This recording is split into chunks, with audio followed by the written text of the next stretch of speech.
Matthieu, chapitre 13. Ce jour-là, Jésus sortit de la maison et s'assit au bord du lac.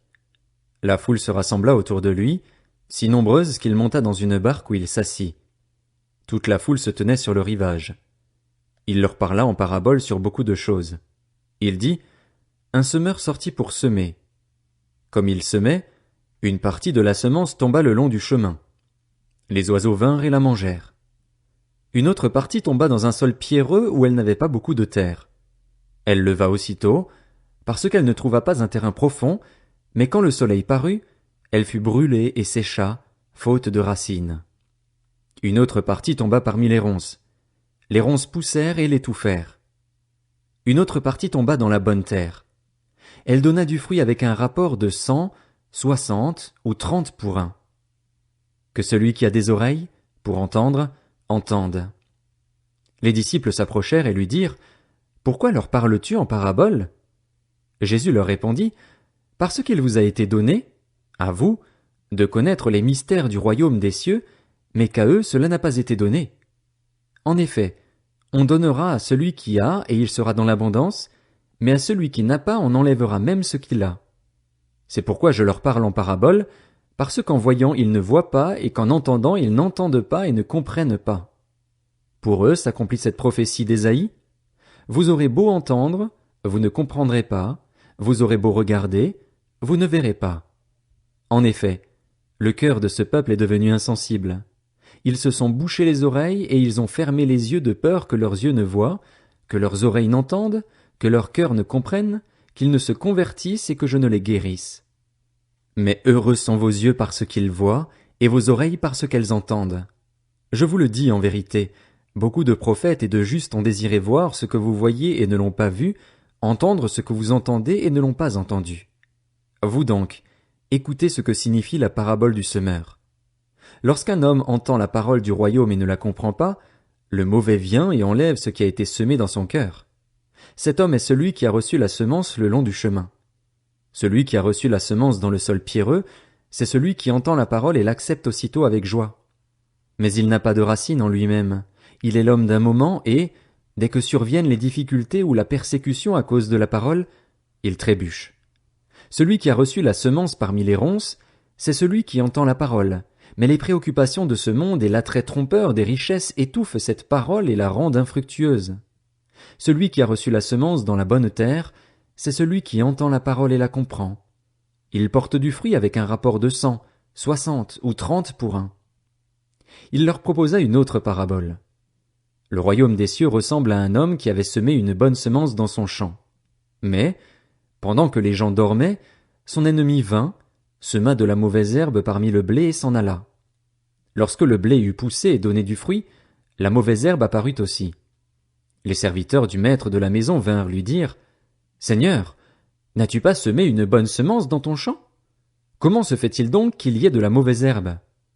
Il leur répondit, « C'est un ennemi qui a fait cela. » Les serviteurs lui dirent, « Veux-tu que nous allions l'arracher? » Non, dit-il, de peur qu'en arrachant la mauvaise herbe, vous ne déraciniez en même temps le blé. Laissez l'un et l'autre pousser ensemble jusqu'à la moisson et, au moment de la moisson, je dirai au moissonneur, arrachez d'abord la mauvaise herbe et liez-la en gerbes pour la brûler, mais amassez le blé dans mon grenier. Il leur proposa une autre parabole. Le royaume des cieux ressemble à une graine de moutarde qu'un homme a prise et semée dans son champ.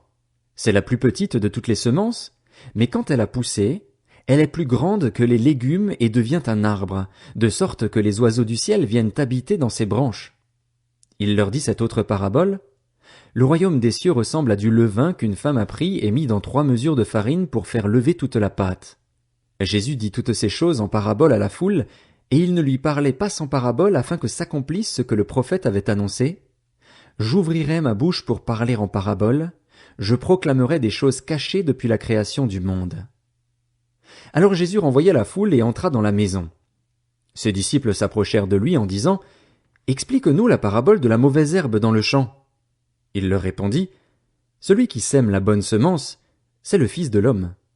Le champ, c'est le monde. La bonne semence, ce sont les enfants du royaume. La mauvaise herbe, ce sont les enfants du mal. L'ennemi qui l'a semé, c'est le diable. La moisson, c'est la fin du monde. Les moissonneurs, ce sont les anges. Tout comme on arrache la mauvaise herbe et la jette au feu, on fera de même à la fin du monde. Le Fils de l'homme enverra ses anges. Ils arracheront de son royaume tous les pièges et ceux qui commettent le mal, et ils les jetteront dans la fournaise de feu où il y aura des pleurs et des grincements de dents. Alors les justes resplendiront comme le soleil dans le royaume de leur Père. Que celui qui a des oreilles pour entendre, entende. Le royaume des cieux ressemble encore à un trésor caché dans un champ. L'homme qui l'a trouvé le cache et, dans sa joie, il va vendre tout ce qu'il possède et achète ce champ. Le royaume des cieux ressemble encore à un marchand qui cherche de belles perles. Lorsqu'il a trouvé une perle de grande valeur, il est allé vendre tout ce qu'il possédait et l'a achetée. Le royaume des cieux ressemble encore à un filet jeté dans la mer et qui ramène des poissons de toutes sortes. Quand il est rempli, les pêcheurs le tirent sur le rivage et s'asseyent. Puis ils mettent dans des paniers ce qui est bon et jettent ce qui est mauvais. Il en ira de même à la fin du monde. Les anges viendront séparer les méchants d'avec les justes et les jetteront dans la fournaise de feu, où il y aura des pleurs et des grincements de dents. Jésus leur dit, « Avez-vous compris tout cela » ? « Oui, Seigneur, répondirent-ils. Et il leur dit, « C'est pourquoi tout spécialiste de la loi instruit de ce qui concerne le royaume des cieux ressemble à un maître de maison qui tire de son trésor des choses nouvelles et des choses anciennes. » Lorsque Jésus eut fini de dire ces paraboles, il partit de là. Il se rendit dans sa patrie, et il enseignait dans la synagogue, de sorte que ceux qui l'entendirent étaient étonnés et disaient, « D'où lui viennent cette sagesse et ces miracles? N'est-il pas le fils du charpentier? N'est-ce pas Marie qui est sa mère?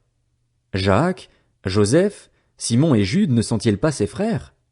Et ses sœurs ne sont-elles pas toutes parmi nous? D'où lui vient donc tout cela? » Et il représentait un obstacle pour eux. Mais Jésus leur dit, « Un prophète n'est méprisé que dans sa patrie et dans sa famille. » Il ne fit pas beaucoup de miracles à cet endroit à cause de leur incrédulité.